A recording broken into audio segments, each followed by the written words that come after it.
हे good morning students, मैं अनिश मिश्रा आज आपके लिए एक नई वीडियो के साथ उपस्थित हुआ हूं, जिसमें आपको क्लास 9th के सिलेबस के बारे में थोड़ी सी जानकारी मैं आपको दूंगा कि आपको इस बार क्लास 9th में पढ़ना क्या क्या है।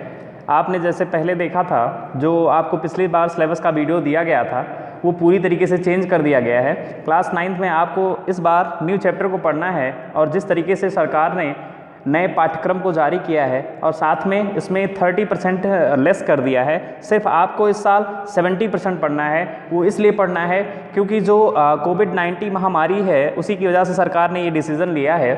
आज मैं आपको सिलेबस के बारे में इंट्रोड्यूस कराऊंगा कि आपको इस बार सिलेबस में पढ़ना क्या क्या है, और नेक्स्ट वीडियो में मैं आपको पहले चैप्टर के बारे में उसका मतलब पूरा एक्सप्लेन मैं करूँगा और बताऊँगा इस चैप्टर में है क्या।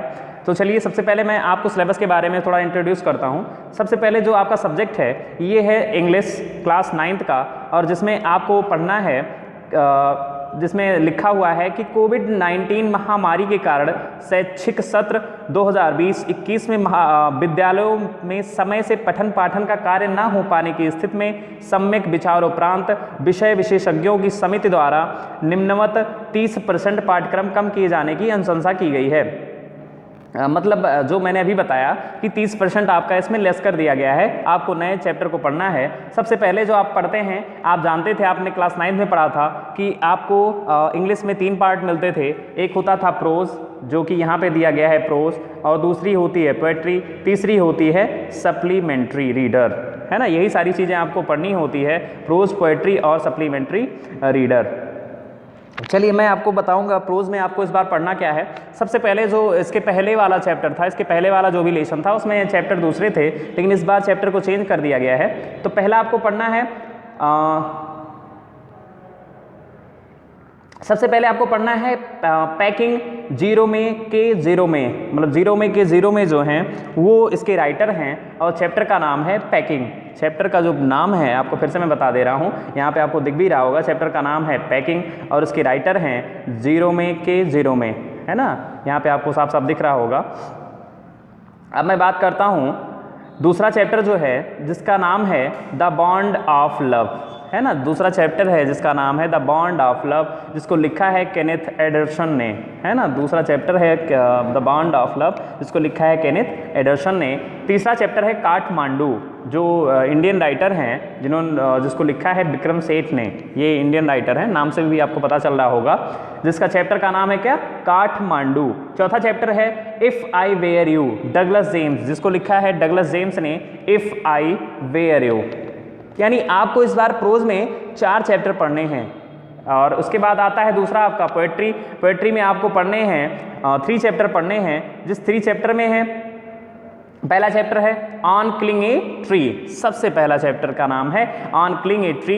गिव पटेल जिन्होंने लिखा है, गिवी पटेल ने लिखा है ऑन क्लिंग ए ट्री। बहुत ही अच्छा चैप्टर है, बहुत ही बढ़िया चैप्टर है, जिसको आप पढ़ेंगे। फिर दूसरा चैप्टर है द स्नैक ट्राइंग। दूसरे चैप्टर का नाम क्या है, द स्नैक ट्राइंग। WWE डॉस ने लिखा है द स्नैक ट्राइंग।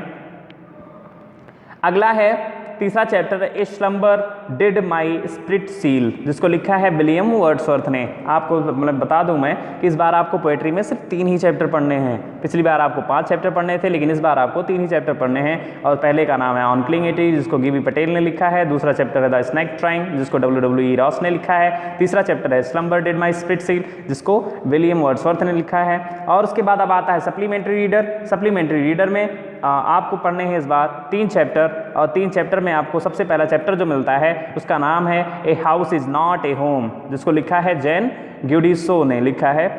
चैप्टर का नाम है a house is not a home, जिसको लिखा है जैन ग्यूडिसो। फिर दूसरा चैप्टर का नाम है द एक्सीडेंटल टूरिस्ट, जिसको लिखा है विल ब्रेशन ने। दूसरे चैप्टर का नाम है द एक्सीडेंटल टूरिस्ट, जिसको लिखा है विल ब्रेशन ने। तीसरे चैप्टर का नाम है द वेगर, जिसको लिखा है एंथन चिकेओ ने, है ना। तीसरे चैप्टर का नाम है द वेगर, जिसको लिखा है एंटन चिकेओ ने। यानी आपको प्रोज में 4 चैप्टर पढ़ने हैं, पोएट्री में 3 चैप्टर पढ़ने हैं, और सप्लीमेंट्री में भी सिर्फ 3 चैप्टर ही पढ़ने हैं। अब आगे आते हैं कि उपयुक्त के अनुक्रम में 70% का पाठ्यक्रम निम्नवत है। अब आपने उसको मतलब पढ़ा था, अब आप देखेंगे किस तरीके से 70% का जो 70 मार्क आपको मिलने वाले हैं, मैक्सिमम मार्क जो 70 का होगा, किस तरीके से आपको किस आधार पे दिए जाएंगे। सबसे पहले है कि आपको जो पेपर में आने वाला है इस बार, जो भी पेपर में आपको आएगा उसमें मिलेगा आपको 1 long passage followed by 2 short answer question and 2 very short answer type vocabulary based language based question. कहने का मतलब ये है कि आपको एक लंबा सा पैसेज मिलेगा जिसमें आपको 2 छोटे छोटे आंसर मिलेंगे, क्वेश्चन मिलेंगे जिसका आपको आंसर खोज के लिखना होगा, और फिर क्या मिलेगा and 2 very short answer type vocabulary, और आपको 2 शॉर्ट आंसर लिखने हैं जिसमें एक दो पहले वाला 2 होगा उसमें आपको 6 नंबर मिलेंगे, और जो वोकैबुलरी वाला होगा उसमें आपको 4 नंबर मिलेंगे, यानी आपका 10 मार्क इसमें हो गया। फिर दूसरा जो सेक्शन बी आता है उसमें आपको मिलेगा 10 मार्क, जिसमें सबसे पहले आपको 4 नंबर का लेटर या एप्लीकेशन लिखने के लिए आएगा। लेटर एप्लीकेशन आप जानते ही हैं, आप लेटर एप्लीकेशन लिखना भी जानते हैं। सबसे पहले आपको लेटर एप्लीकेशन लिखना आएगा, फिर आएगा दूसरा क्या आएगा, descriptive paragraph report article based on given verbal clue, यानी आपको क्या करना है, एक पैराग्राफ लिखना रहेगा इसमें जो आपको बताया जाएगा। मैं जब भी वीडियो बनाऊंगा इस सब के बारे में तो आपको अच्छे तरीके से बनाऊंगा, जो 6 नंबर का आएगा। फिर ग्रामर में देख लेते हैं, सेक्शन सी में जो 15 नंबर का आएगा उसमें 10 very short answer type question based on part of speech. आपको पार्ट ऑफ स्पीच दिया जाएगा, पार्ट ऑफ स्पीच आपको पढ़ाया भी गया होगा क्लास 8th में और इस बार भी पढ़ाया जाएगा। टेंसेज होंगे, नरेशन होगा, आर्टिकल होगा। टेंसेज के बारे में कुछ वीडियो भी मैंने आपको डाली थी, आपको बताया भी था, और सारी वीडियो आपको आगे मिलेंगी। Article voice recording of reordering of sentence punctuation ETC, यानी इतनी सारी चीज़ें आपको पढ़नी है जो आपको मिलेगा 10 नंबर का होगा, और ये सारी चीज़ों को मैं आपको बताता रहूँगा। फिर है अगला जो है a very short passage in Hindi for translation into English. ये आपको हिंदी में पैसेज दिया जाएगा जिसको आपको ट्रांसलेट करके इंग्लिश में करना होगा। इसको मैं आपको बताऊँगा कैसे किया जाता है ट्रांसलेशन। जब आप टेंस को अच्छे तरीके से समझ जाएंगे तो आप ट्रांसलेट करना समझ जाएंगे। आगे है सेक्शन डी में लिटरेचर। लिटरेचर का कहने का मतलब जो भी लिटरेचर आपने प्रोज पोएट्री सप्लीमेंट्री पढ़ी है उसमें आपको करना क्या है, देखिए सबसे पहले है प्रोज में आपको 2 short answer type question based on a given prose passage. आपको क्या मिलेगा, 2 शॉर्ट आंसर मिलेंगे, है ना। 2 शॉर्ट आंसर में आपको मिलेगा प्रोज से आपको 2 शॉर्ट आंसर मिलेंगे जो पैसेज से आप खोज के लिखने होंगे।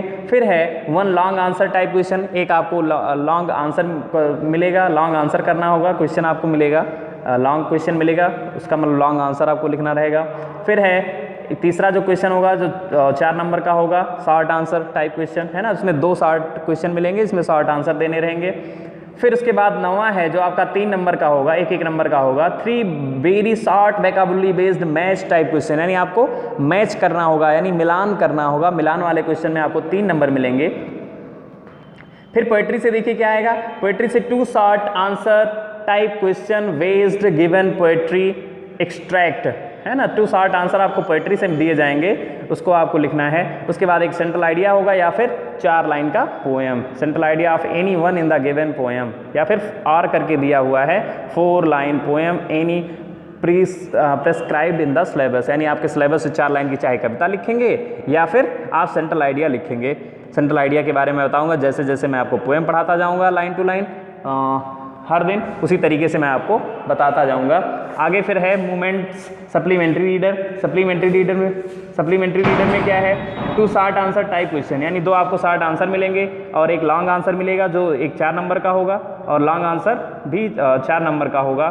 फिर उसके बाद आपको मिलेंगे 4 very short answer type question जिसमें आपको ट्रू फॉल्स होगा, कंप्लीट द सेंटेंस, यानी आपको सेंटेंस को पूरा करना होगा, 1 नंबर का सभी होगा। उसके बाद आपको यही सारी चीज़ें प्रोज पोएट्री और सप्लीमेंट्री में आपको पढ़ने को मिलेंगी। चलिए, यानी ये था आज का आपका सिलेबस। इसके बारे में नेक्स्ट वीडियो जब भी आपको दिया जाएगा उसमें आपको पूरे इंग्लिश में पहले चैप्टर से ही शुरुआत की जाएगी और मैं सारी चैप्टर के बारे में आपको डेफिनेशन करता रहूँगा, एक्सप्लेन करता रहूँगा। अगर आपको कोई भी समस्याएं होती हैं, कोई भी दिक्कत होती है तो आप मैसेज करेंगे।